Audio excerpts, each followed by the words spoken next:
Are you a car enthusiast or a do-it-yourself mechanic? Boy, do I have a deal for you. I have found a place that believes in what I believe in. They stand for conservative values. They don't go after that woke agenda. Plus, they have the best prices in auto parts. Get your parts where I get them, Kane Auto Supply. No more running around town trying to find the right parts. They're on their way to me. Why wait?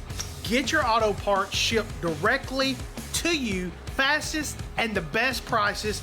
Kane Auto Supply, a proud sponsor of the Get Over It podcast. If you've seen those Mariah Carey memes where someone's working and all of a sudden they hear, oh, you know, it's like, oh, there she is. She's coming out for Christmas. I feel it. I do. You know, we do a Christmas tour we've done one for 25th year of Christmas concerts. And some of the stylizing that I do lends itself to a lot of those classic Christmas songs. And so I think that was kind of a natural fit. It's Christmas. Is Christmas. Every year people want to hear the songs again. And it's almost like a grounding point for our culture that we can press restart.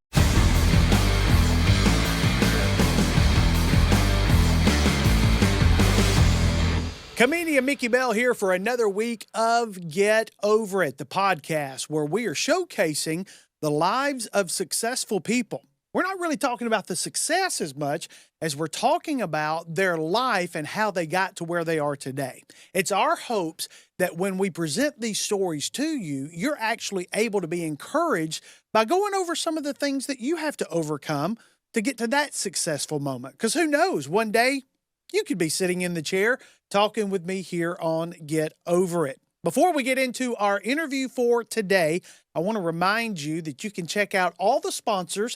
Their links are in the show description below. I would love it if you would take a moment after the podcast, take a moment to click those links, find out what they are doing and how they're supporting our show, because when you support them, you're supporting me. So I would love it if you would click those links and support them so they will continue to provide you with these great interviews that we are bringing you. Today, I'm so excited. I get to travel pretty much most of the year with David Phelps and his crew.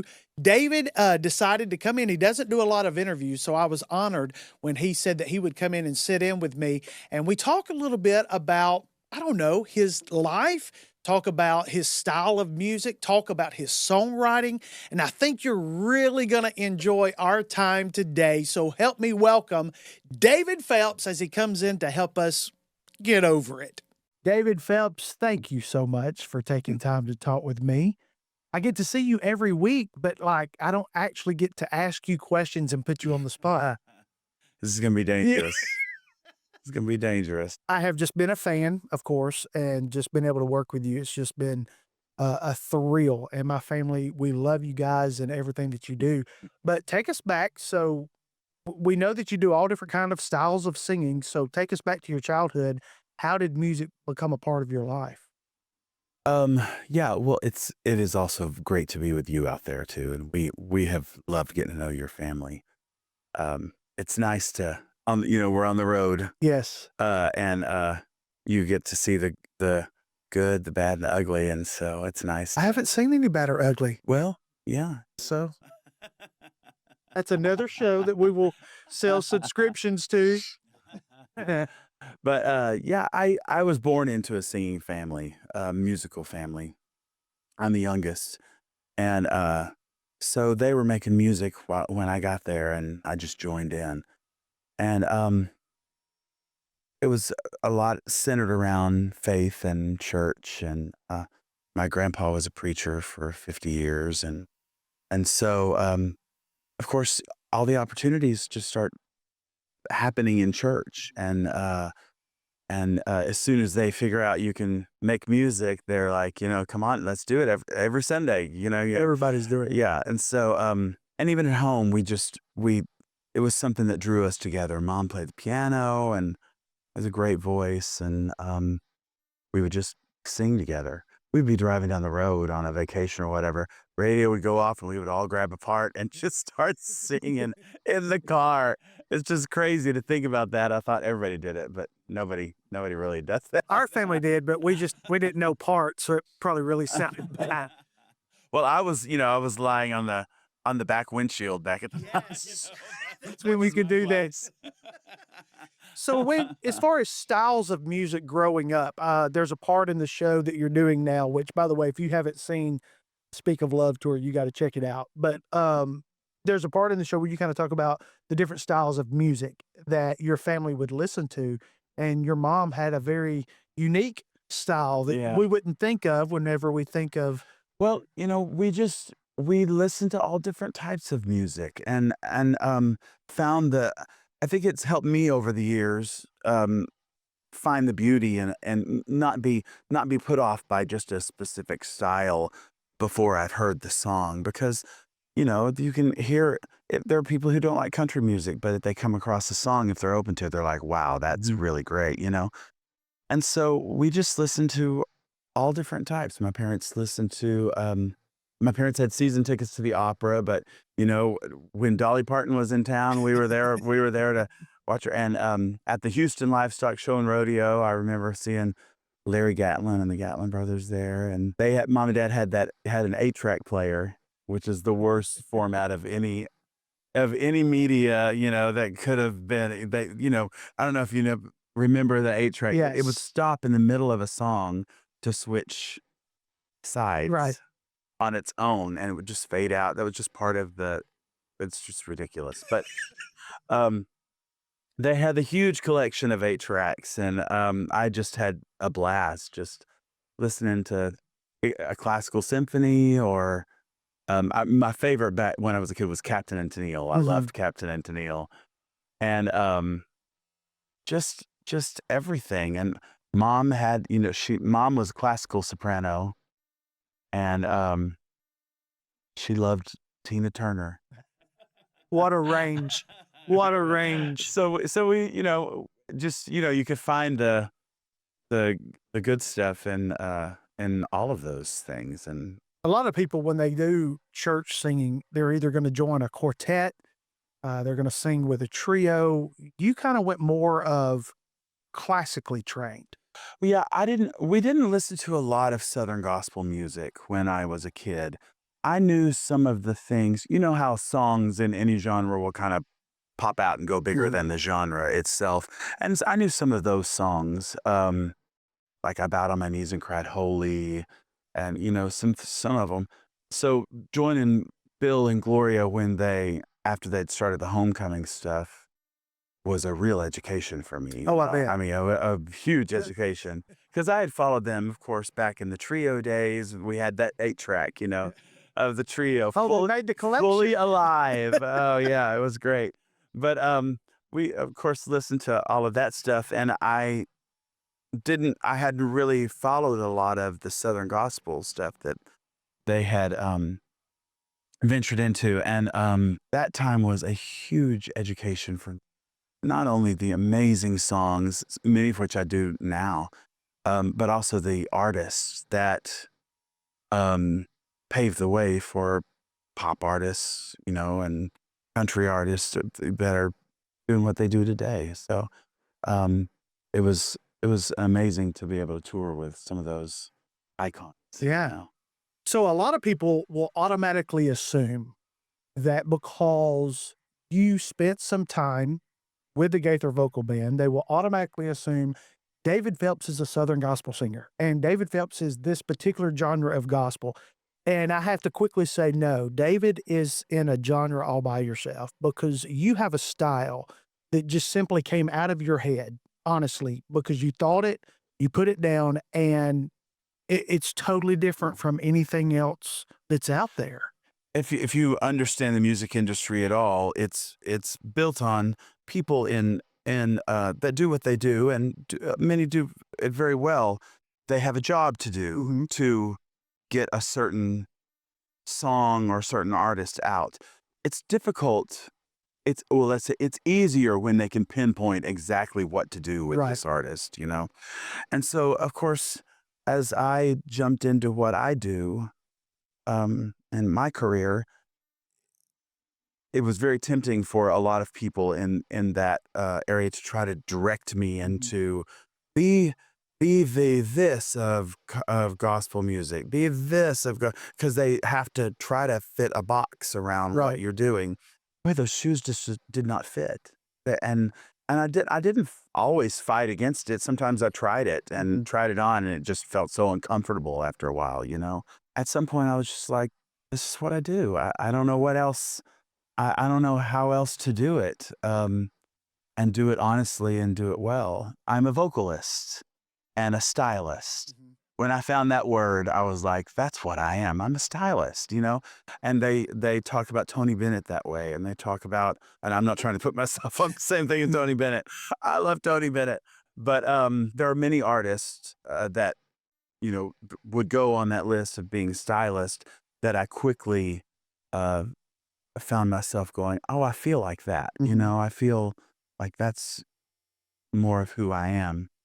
And it's difficult sometimes for people in different genres to go, what do we do with this? You Right. know, because this radio station here is set up to play country music, new country music. So what are we going to do with you since, you know, you you sang a country song, but you're not necessarily a country singer, you know, So we that play kind of thing. one of your songs, but we can't play all of them. So it is challenging on some aspects, but it is also freeing because what I do just feels is natural to me. It's who I am, and I'll sing Nessun Dorma, and then sing Go Rest High on That Mountain, and maybe sing Until Then, Mhm. or sing a more contemporary song, like our new song called Trouble that it's just a blast to sing every night, you know. And it's a prayer. It's a take on a psalm basically, but it's said in a way that is different than some of the other things. But it works. I mean, what you just described in the name of the songs, it just works, and people can't wrap their head around that because when they try to promote you, try to promote a date, they wanna try to tell people, "This is the style it is." Just say it's David Phelps, and that's all you're gonna have to say because you make that you're able to make that work. Well, and I honestly work very hard at it. I work very hard at weaving a thread through what I do when I make an album, when I make uh when we're programming a concert. I try to um I try to weave a thread through things so that things don't feel disjunct, you Right. know. And I think just because it's a natural thing for me, um, that it hopefully comes off, that it works. Well, I know when I talk with other artists in different genres, they're in one particular genre, but it seems like they spend more of their time trying to figure out how to get out of that genre that they chose to be in, and I'm like, "Why do we have to classify it? Why don't we just be able to go in and enjoy the music and appreciate all of it?" Because the thing that I love about your concerts is the fact you're gonna give us so many different styles that for a person that may have never gone to the opera, they're gonna get to experience that. And the person that may never heard a country song are gonna get to experience that. So when your mind, is it constantly thinking of music? Are you constantly working out arrangements? There's a lot of that going on in my mind, a lot of musical things as well. You know, the one of the things that's very important for what I do is a level of empathy. Um, and s- and I'm constantly throughout a night, throughout an evening, I'm judging the response of Mhm. the audience. Um, how uncomfortable did that make them? And do we need to bring them back right now and make them feel okay, or can we push things a little bit more? Or because I always feel like when this starts, you're gonna some people in the audience are gonna be like, you know, but just stick with me because by the end of it, we're gonna be best buds, you know. That takes a level of discernment in what's happening live in the moment because not every place is going to respond. And touring is very interesting because so much affects it, not what's going on around in the world right now. I mean, the tragedies in the world right now are affecting what we do on a nightly Absolutely. basis. Um, the temperature of the building makes such an amazing difference in the response of a crowd.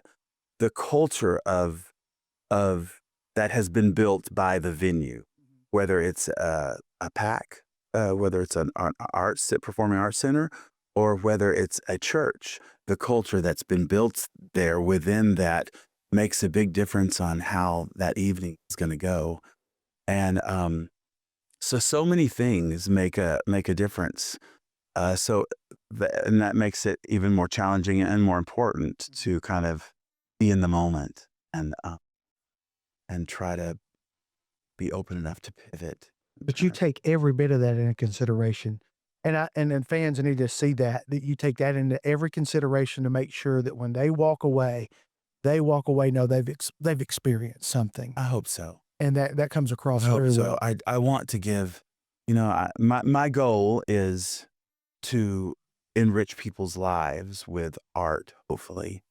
And of course, every night before we go out, we pray that the name of Jesus is lifted up in every song Mhm. and that doesn't have to just be a hymn or a song that's overtly Southern gospel or Christian.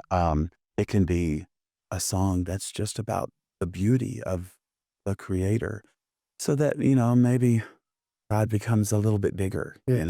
and can break out of our boxes that we. I love that. I love that because we need to experience God out of that little bitty square that we have put him in because of how we've been trained in our denomination or upbringing or ever how you want to look at it. Yeah. We need to kick those walls down and Absolutely. broaden it out a little more. Not only does it help us internally and it helps us embrace a little bit more of who God is, it helps us be empathetic to other people. Mhm. All of a sudden, maybe there's another group of people that we can go, okay, I understand. My eyes are open a little bit more to you. And so it helps us embrace other thoughts, other Absolutely.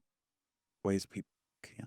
So when there is a song inside of you and it's kind of because you've written some great stuff. And so when it's inside of you, is it one of those things that, okay, I got to get this out.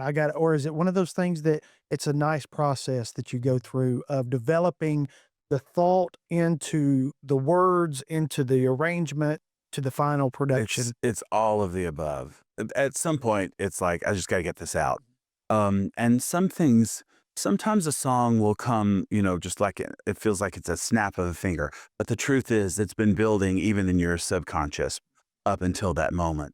There's been pieces that have been, uh, floating around that all of a sudden they make sense. Gloria Gaither, my favorite line on songwriting is, someone asked her one time, how long does it take to write a song? And she said, 50 years and 30 minutes. That's brilliant. Yeah. That's just brilliant, because all of it feeds, what we do. And sometimes it does feel like it's just flowing out like fresh ink from a pen. And sometimes it feels like it's a little bit more work because we're having to still discern, what does this actually mean? What's the true meaning of this moment here in this song? Do you have a time where you say, okay, I've got something I want to say, so I'm going to write a song to say that, or is it just naturally? Once again, it's both. Speak of Love was one that I had a musical idea, and I also had something I wanted to say. Okay. I think of the song Speak of Love as more of a movement than even a song, because it's something that our world and our culture desperately needs, is that we need to be mindful of our words. And it's a song really about the power of words. And people don't recognize, and I say people, that's me too. We forget how powerful words are, but the truth is, the beginning of our scripture said, God said, let there be light. Everything began with a word, all of creation. And so, and that can't just not be true anymore. That's still true today, And so, so the things that we say create the world around us.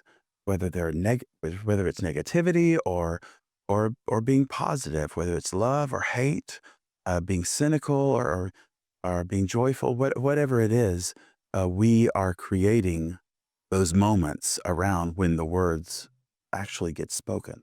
And scientists actually have come to a place in the smallest part of the center of an atom is a tone, is a tone. It's a vibrating particle. So science actually supports the fact that sound is a part of who we are, Hmm. you know? So it's very important. And I think it's a step in the right direction to healing um, us as a culture, as a nation, as a people, as the church as well. When I was struggling with my mental health, one of the biggest obstacles I had to overcome was being willing to talk to someone. And for some of you, you may be in that same state where you don't want to leave your home. You don't trust anyone in your community that you can talk with.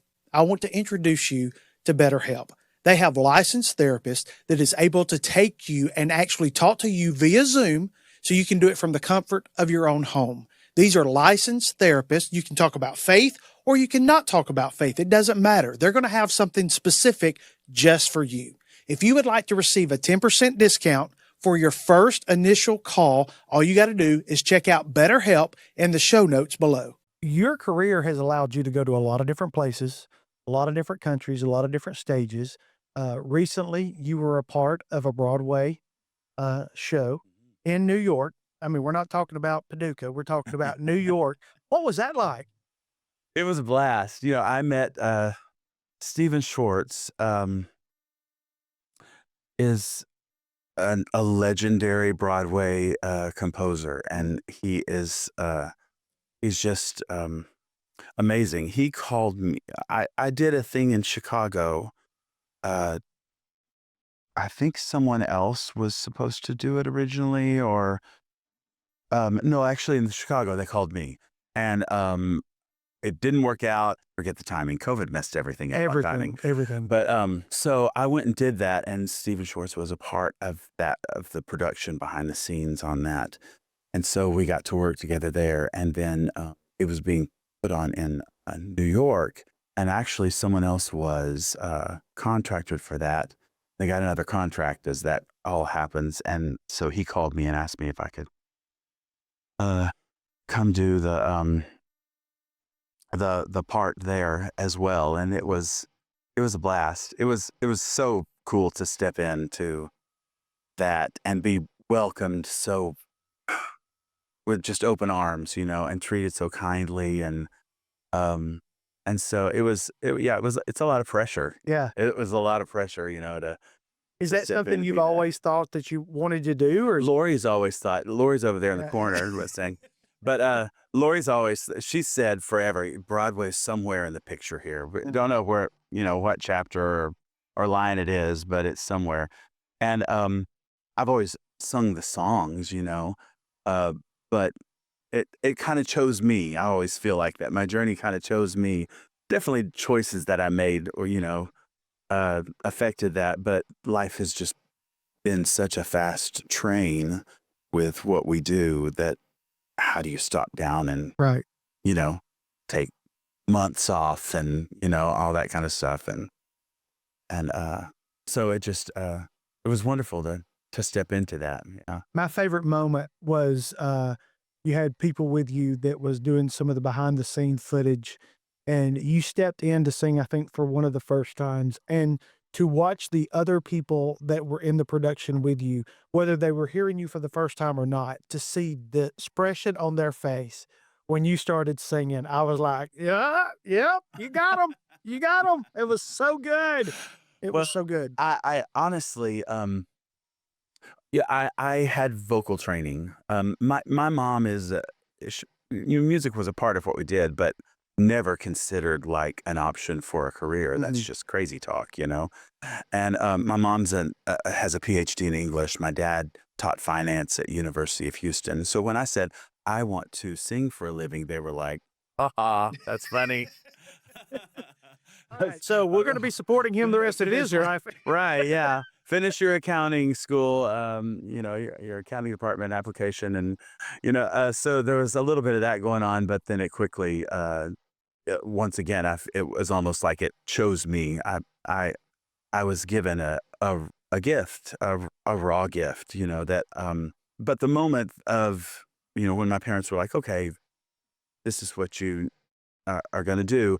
You're going to figure out how to be the best at what you can do. You're going to go Oh, to very good. school and you're going to get a degree in this. You're going to study. And I was like, all right, well, then let's go for it. And so they were there was just no other pathway. There wasn't, I guess back in the day, there was Star Search, there wasn't any kind of American Idol, and we couldn't even get on the internet and figure out how do you become a singer. Right. You couldn't Google anything. So there was just the best advice that I got in that process was from a pastor at First Baptist Church, Houston. After I sang, he came up to me. John Bisagno was his name. And he said, sing everywhere you can. And that became my mantra as how do you make it and what you do? Sing everywhere you can. I began to build on what I was doing by trying to sing everywhere I can. But I went to school, all to wrap this around, and got a degree. And I find myself in those situations in New York,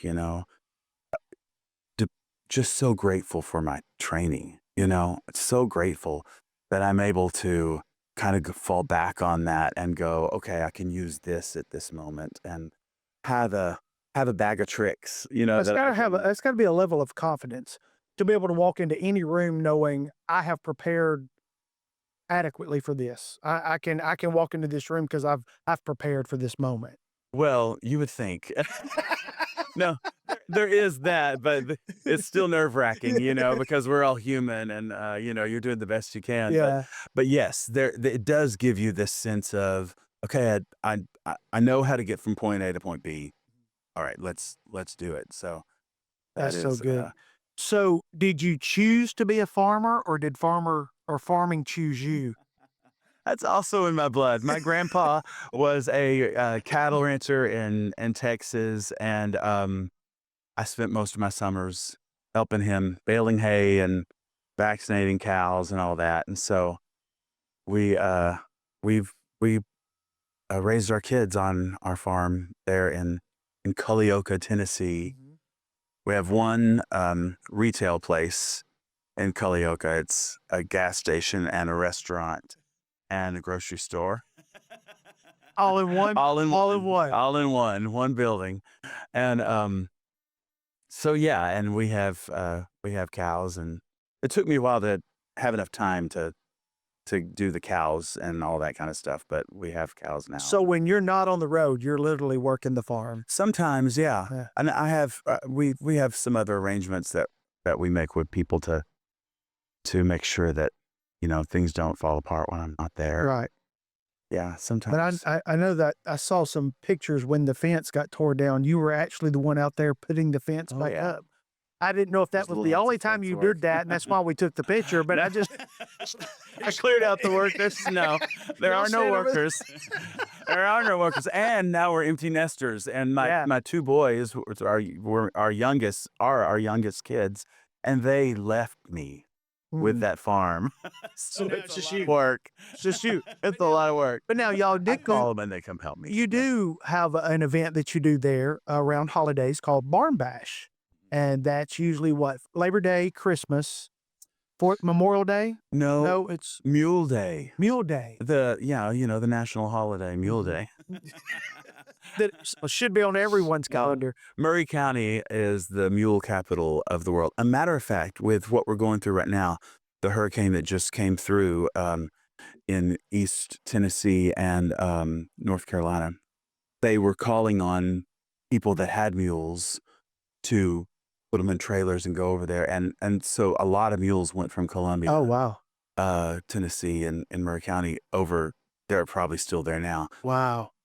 carrying supplies up to places that even ATVs couldn't get to. So That yeah, is so cool. it's pretty So cool. cool. So cool. But you do barn bashes, which is a Yep. concert that you host inside of your barn Yeah. there on the property. Yeah, it's an old dairy farm, and so we converted the historic barn to a concert hall, and it's we've been doing that for about 15 years, and it's a blast. It's so different than a lot of things because it is our home.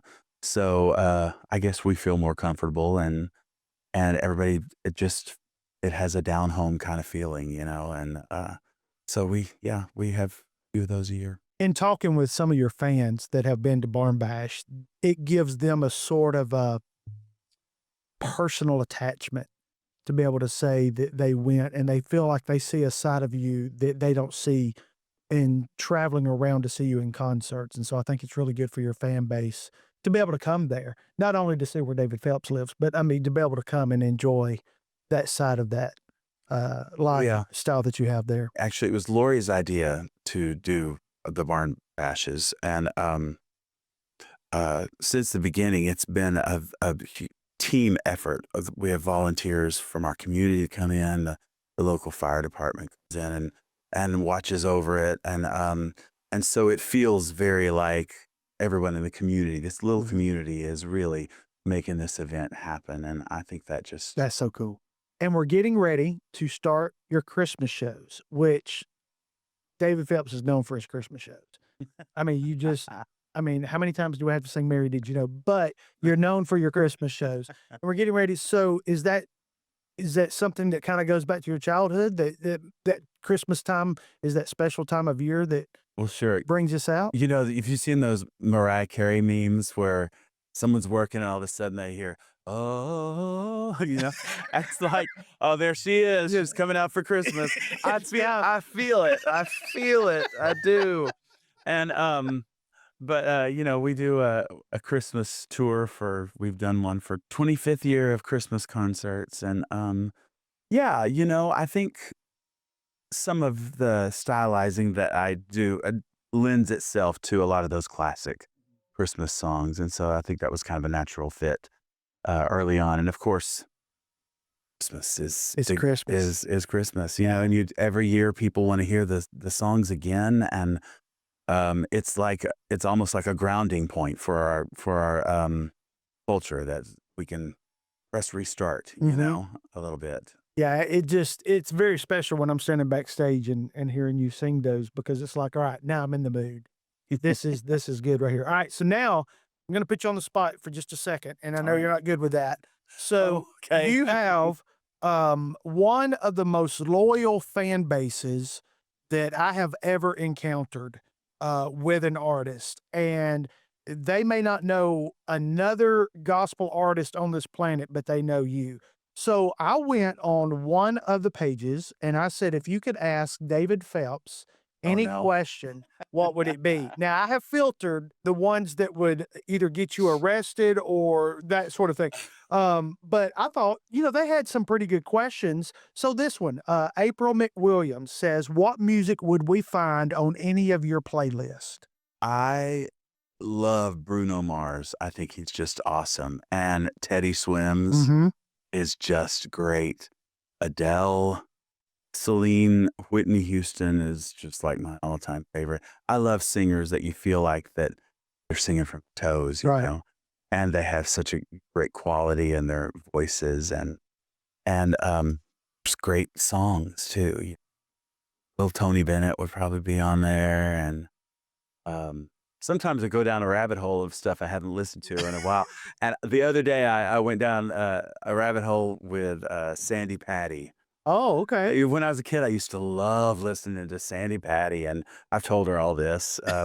But I actually found an old ticket from one of her concerts I went to when I was a kid, and she just has such an amazing catalog, and so some of those things, when I want to be a little nostalgic, I'll go back to something by Larnell Harris or Sandy or So do you listen, like, if you're working on a song and you feel like it has a certain style, do you go listen to that style of music? I don't really try to guide it that way.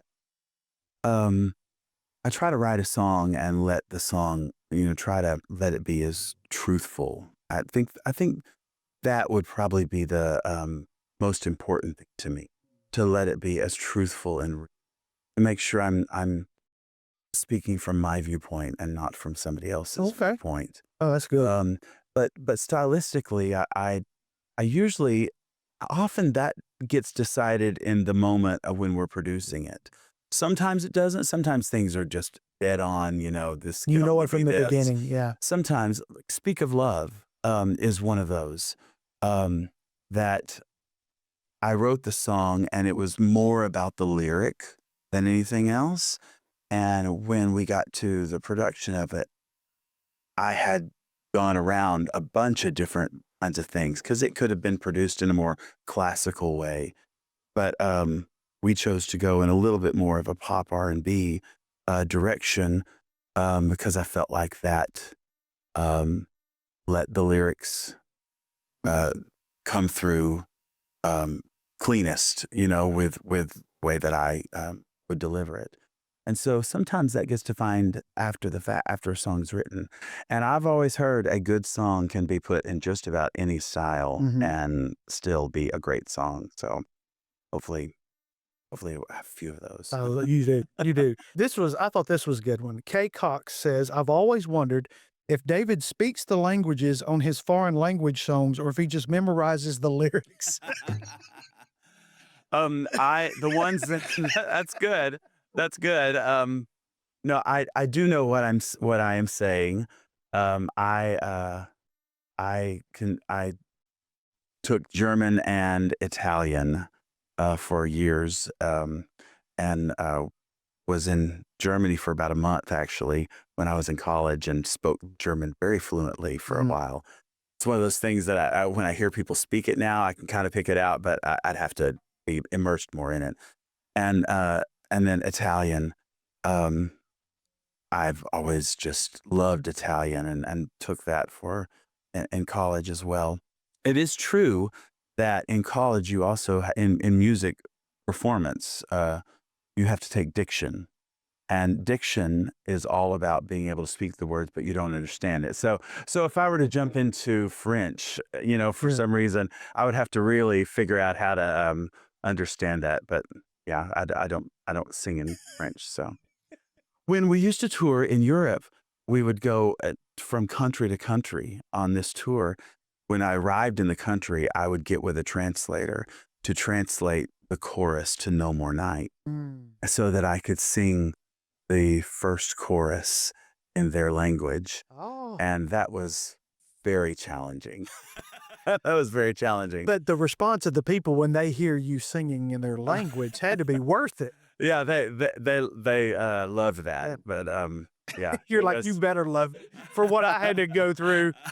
When I got up to Norway, you should, which is just a crazy, for an English speaker, it's crazy to Norwegian, but I would have the phonetics in front of me. I didn't know what they meant. Hopefully, the guy was being honest with me. Hope I'm not cussing them out Yeah, in their language. Well, there was a couple of other questions throughout there asking if you would come to Australia, if you would do other countries. Is that something that you've thought about doing again? I bet we could do No More Night in Australian. We could probably translate it. I think we need a world tour. Let's take Barn Bash on the road. Let's do it. Barn Bash on the road. Wow. No? So when all of this is said and done and your music is kind of cataloged away and um what would you hope people say about you and your music? I I hope that I can leave something beautiful behind. As far as the artistic side of things go, I hope that people can find it and go, this was something beautiful. This person left, used his talents to create something that left the world a little bit different and a little bit more beautiful. I hope that people, no matter what genre I sing, no matter what song I sing, I hope that people feel the love of God through through that, and that they feel like that they maybe are in touch with the Creator just a little bit. Mm. First, lift up the name of Jesus.